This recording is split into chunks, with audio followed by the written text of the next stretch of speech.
Thank you.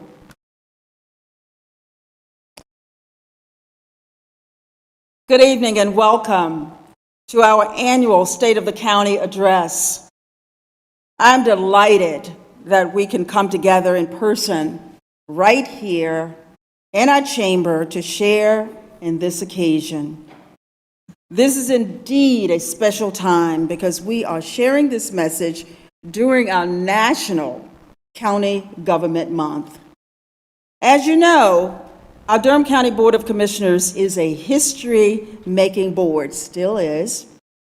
For the first time in our state's history, this board is comprised of all women. I'd like you to join me honoring my esteemed colleagues. Please stand as I call your names. Wendy Jacobs, Vice Chair. Heidi Carter. Namashina Burns. Nana Alam. And if we'll give them an applause.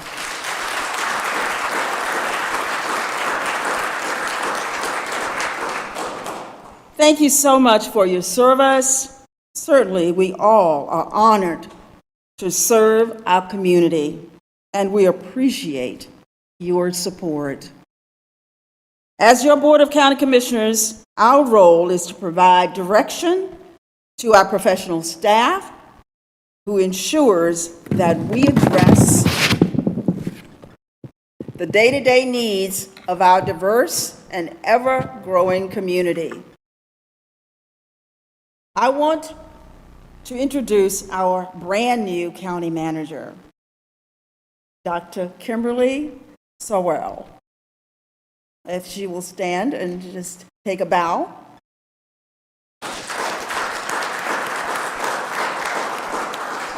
So less than a month ago, she was sworn in during our county commissioners meeting. Dr. Sowell is our 8th county manager and is the first female manager to hold this position. We continue to make history. I must say that she has indeed hit the ground running. In her first week with us, she held a Zoom session to introduce herself to our workforce. During that time, she addressed employees' questions as they were posed. Manager Sowell also shared her 90-day plan, which includes meeting with as many of our employees as possible and reaching out to our community partners, stakeholders, and elected officials. Thank you, Dr. Sowell, for accepting our appointment, and again, welcome to Durham County. I would like to also acknowledge our general managers who support the county manager: Deborah Craig Ray, Joanne Pierce, Gudrun Palmer, Jay Gibson, Harry Mann, and Claudia Hager. I want to especially say a special thanks to General Manager Claudia Hager, who served as our interim county manager and kept us on track.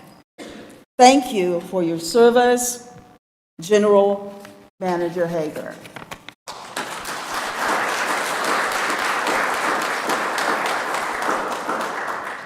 Rounding out our leadership team is our acting county attorney, Willie Darby, clerk to the board, Monica Wallace, and our tax administrator, Dwayne Brinson.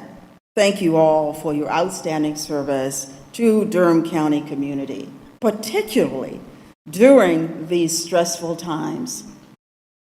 To all our department heads and employees of Durham County joining us here and at home, I say thank you for your great work. Through these times, all of you have shown resilience, tenacity, and perseverance. You represent a wonderful group of talented, compassionate public servants who have worked tirelessly, especially during these pandemic years, to serve our residents. You joined with our community partners to help manage life during the most difficult challenging and extraordinary period.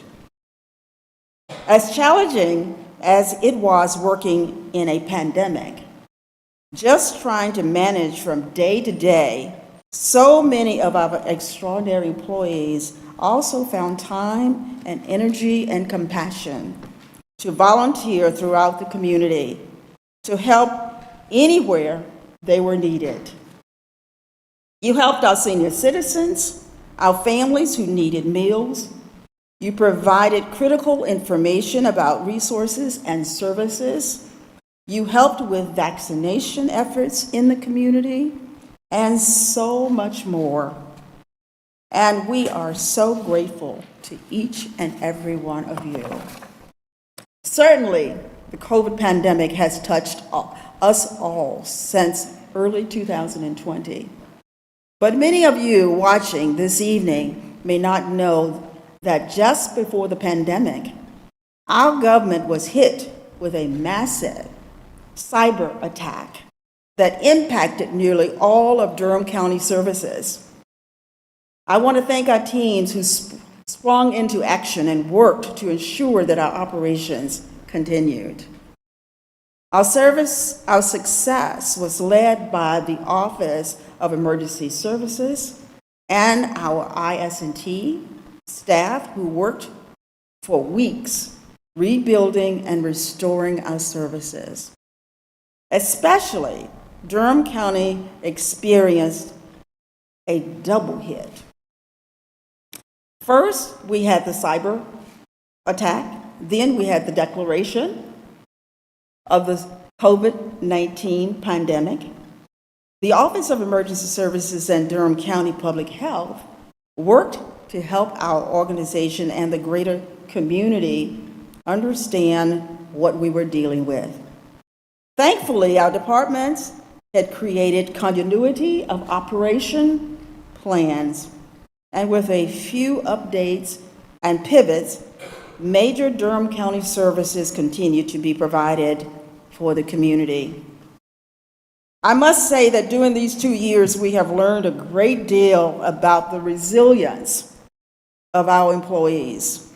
Durham County government, indeed, every department worked out alternate plans to provide services to our residents to the greatest extent possible.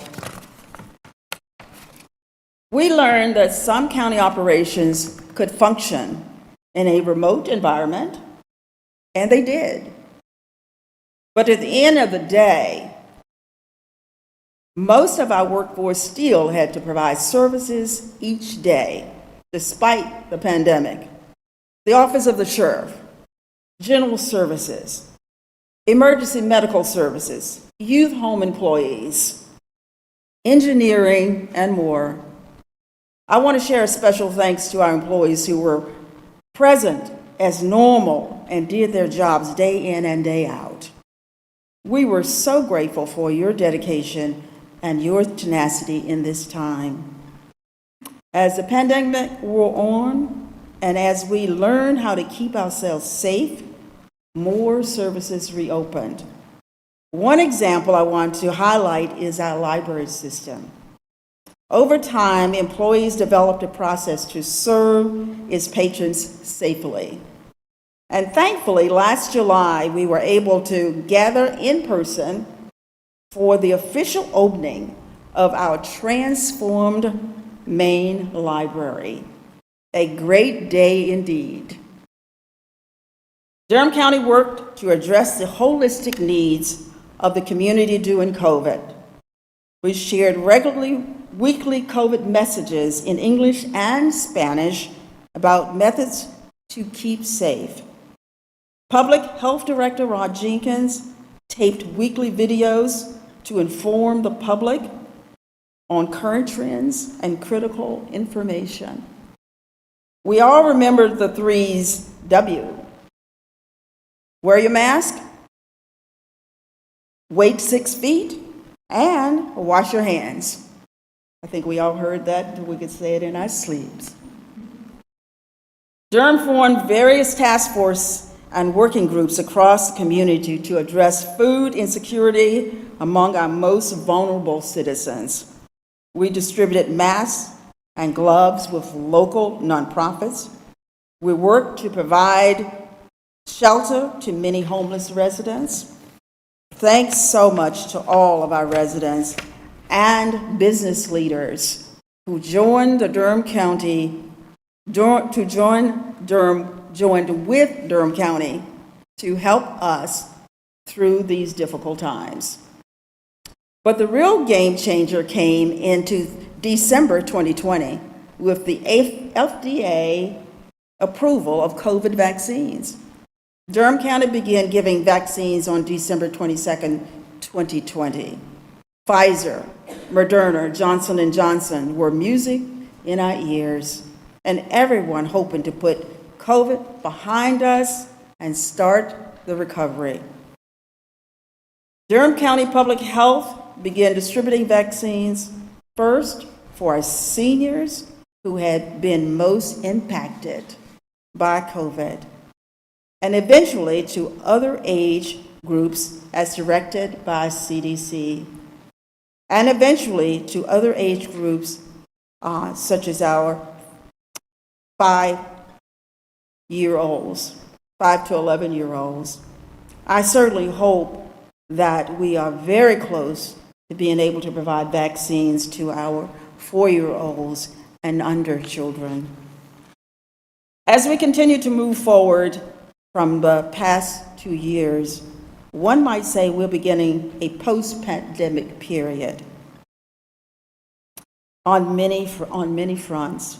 Just a few weeks ago, Governor Cooper said he believed the worst of the pandemic was over. He continued to add 2 important notes. First, he said, as we enter the next phase of individual responsibility, preparedness, and prosperity, it's time to chart a new course. Basically, he was saying that after 2 years of emergency orders and mandates, now is the time for all of us to manage our own health and safety by ensuring we are following public health rules, and if we are not vaccinated, to obtain a vaccine.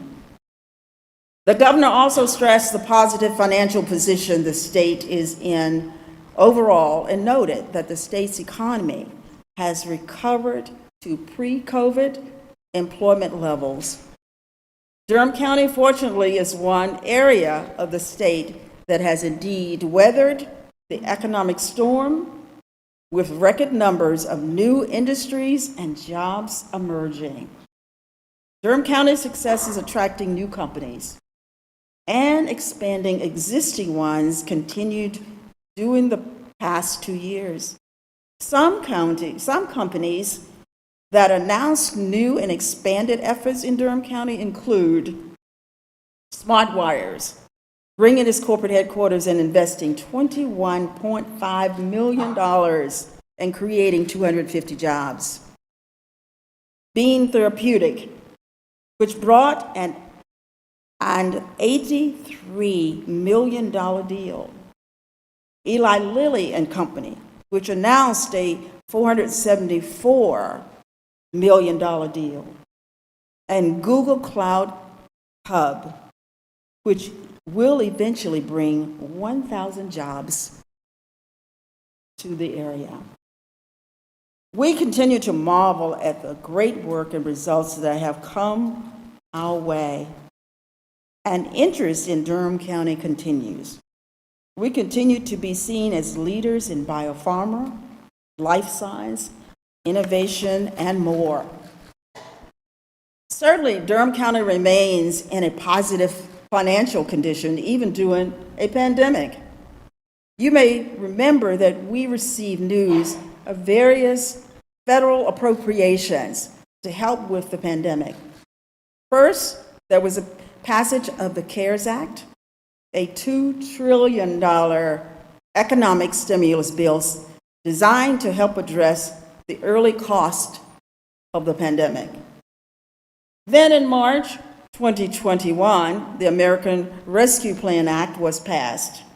This $1.9 trillion package continued to provide funding to combat the COVID-19 pandemic.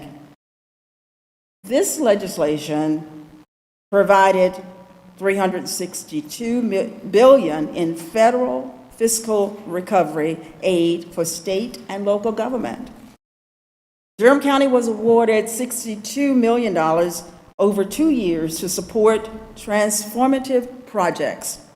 Thanks to American Rescue Plan Act, we have and are continuing to make final decisions about how this funding will provide the most impact in our community.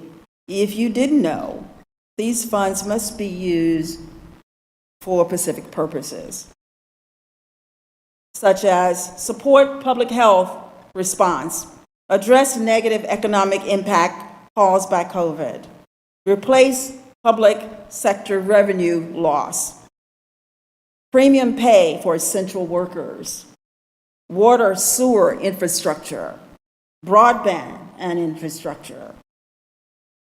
Just a week or so ago, we held a community enrichment event on the American Rescue Plan Act and broadband at the Northern Durham campus of Durham Tech.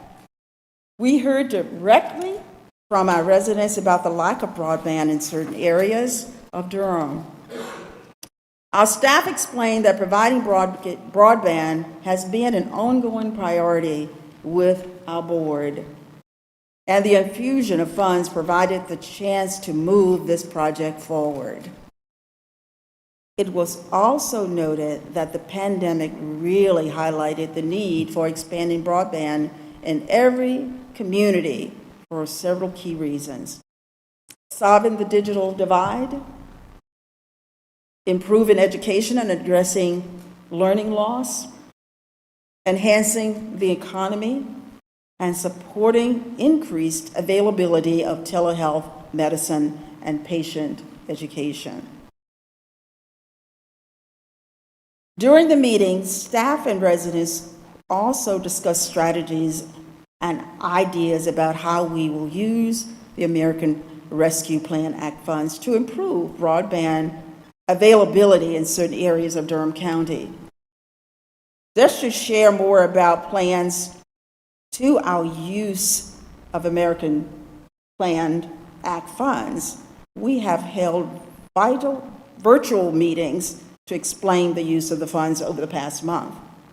Our staff has asked the community to submit proposals to effectively use these funds.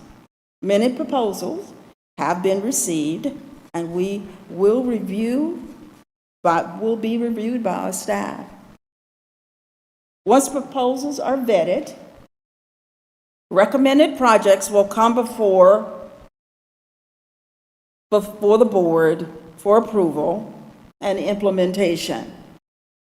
Moving forward, staff will evaluate the impact of investments and make recommendations for how to spend the remaining federal dollars.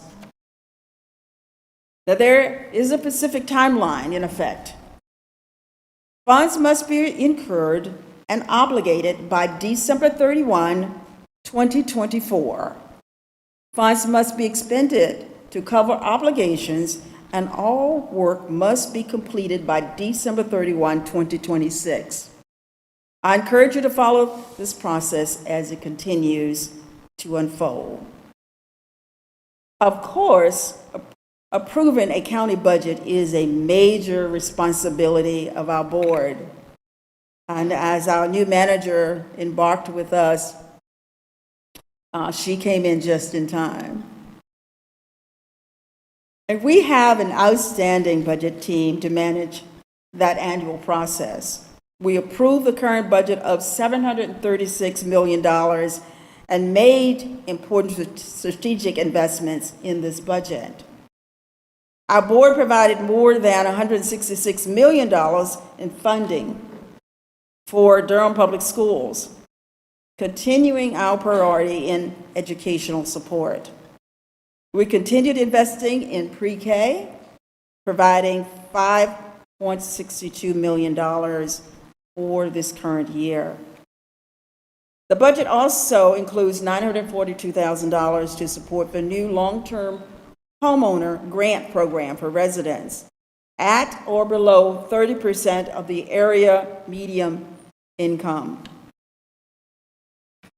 A Durham City County Racial Equity Commission was created to advocate for policies that will help eliminate the burden of systemic and institutional inequities and racism in Durham County.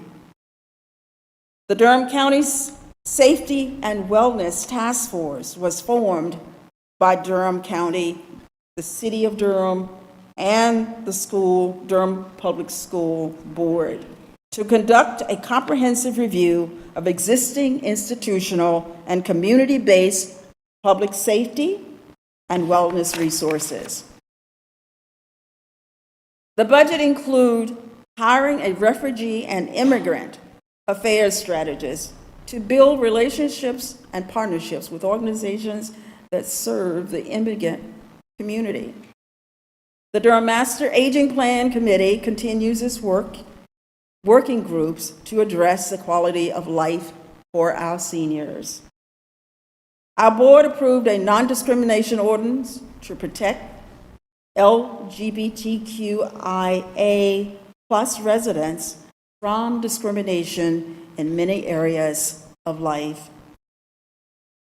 As a part of the current budget, we were fortunate to use $5.1 million of the American Rescue Plan Act dollars to help support various important COVID needs, such as janitorial contracts for COVID-19 to clean county buildings using COVID standards, add security services due to COVID-19, COVID screening in high-trafficked areas, non-congregate housing support, school health nurses, minority business infrastructure supports.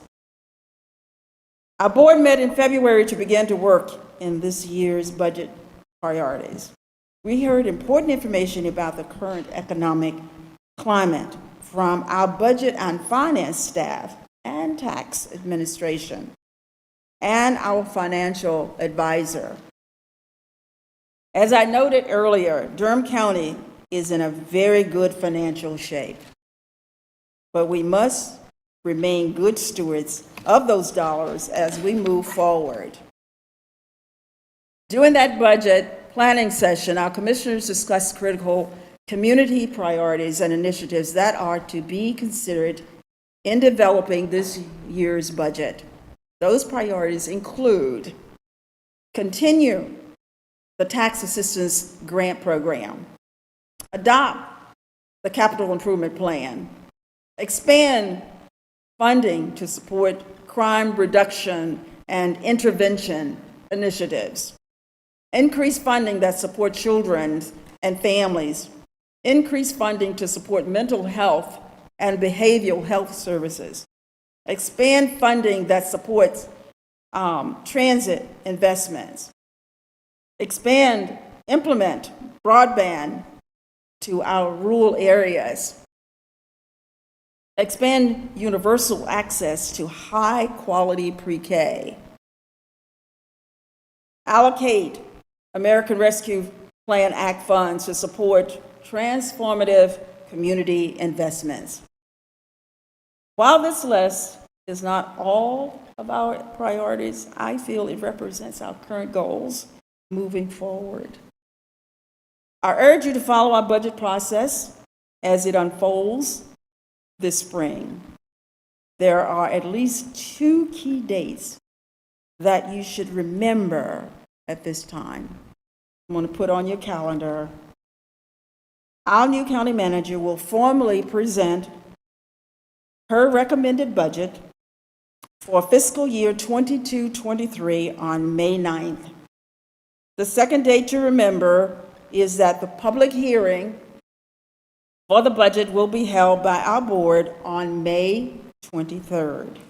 Remember, this is your time to be heard about what's important in your community. As we move forward, in our recovery, I want to mention a few priorities that are important to our entire community.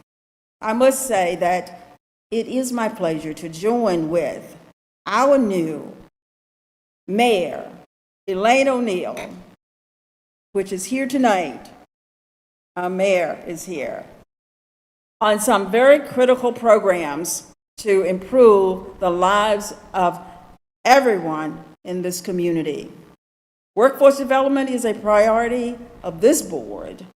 Youth age 14 to 24 are ready to participate in Durham's Youth Works program. The need for job training is great, and the youth of Durham are eager to step up to meet the challenge. Durham Tech offers a more robust, essential work readiness skill building component, extending this skills training from 4 days to 2 weeks. After that, students select their areas of interest for in-depth career exploration and are paired with industry professionals through career panels, small group conversations, and mentoring. This year's programs looks to build off last year's success. How exciting. While the pandemic brought challenges, it has also unleashed a newfound success and sense of collaboration and innovation among community partners and shared goals. Efforts around workforce development are a great example of such teamwork.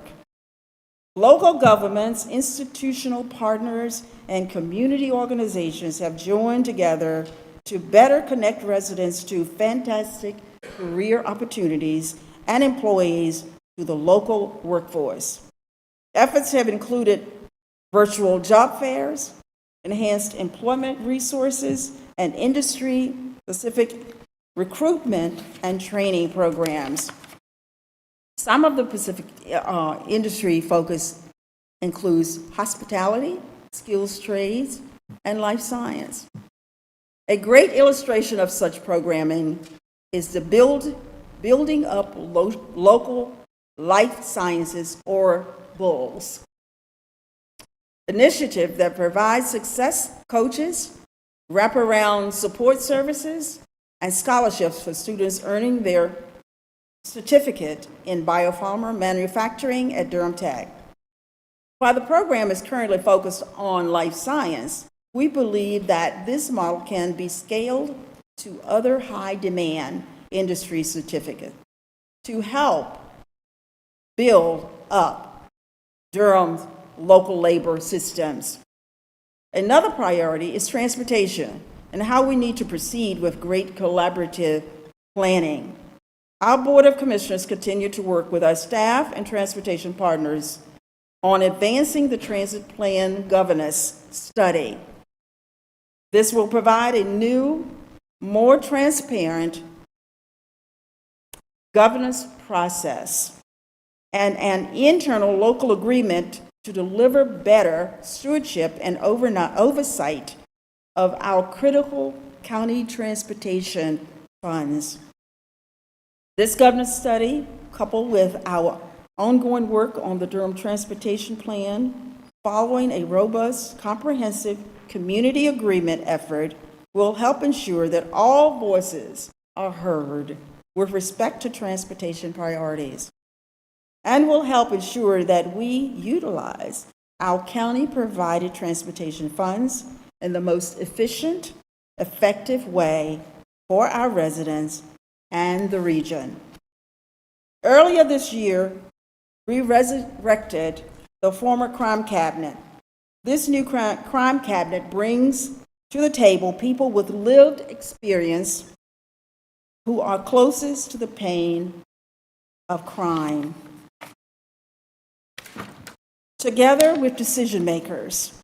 The goal is to develop new ideas that can be implemented to significantly reduce the impact of violent crime that is hurting our community. We have had 2 meetings thus far. Mayor O'Neill has called on citizens to volunteer up to 5 hours a week to help our community, particularly in those areas experiencing high unemployment, violent crime, and other needs. I'm happy to say that Durham County supports our employees' volunteer involvement in the community. Each month, 4 hours of paid leave is available for employees to volunteer their service to organizations that align with our strategic goal. Durham Public School, Habitat for Humanity, Meals on Wheels, Big Brothers, Big Sisters, the Food Bank of Central and Eastern North Carolina, and many more. Count our employees as volunteers. Durham County has a long-standing relationship with the Triangle Nonprofit and Volunteer Leadership Center. This organization helps connect our employees with more than 23,000 volunteer agencies across the Triangle. I encourage our community members to join the effort to volunteer in our neighborhoods that really need caring, compassionate individuals willing to lend assistance. Sign up with one of the organizations and start making a difference today. Durham's quality of life is unparalleled. We continue to receive accolades from the national media. Here are just a few current accolades.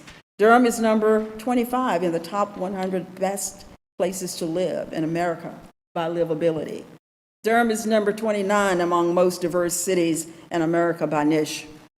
Durham is number 66 of best cities for young professionals by niche. And the list goes on.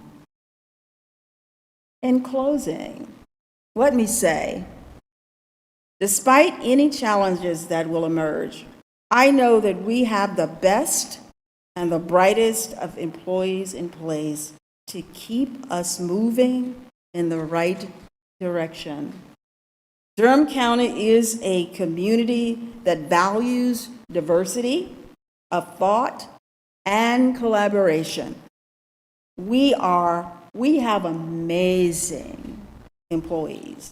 We have talented and innovative management, and we have outstanding county commissioners. I have great faith in Durham County government and its capabilities. With that, I am confident that Durham County will continue to be a leader among local government for years to come. Thank you so much.